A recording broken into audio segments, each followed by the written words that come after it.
Hello guys, today I'm going to tell you about that RealLink token. Now before we start the video, let's share my legal disclaimer. This video is only for educational purpose. Do your own research for the investing. According to the white paper, RealLink is a Web3 social finance ecosystem that merges social engagement with blockchain based rewards through its social to earn model powered by integrated apps and decentralized tools.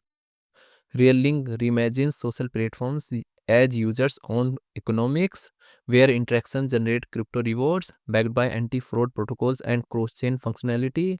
Its success hinges on scaling adoption while maintaining authentic engagement.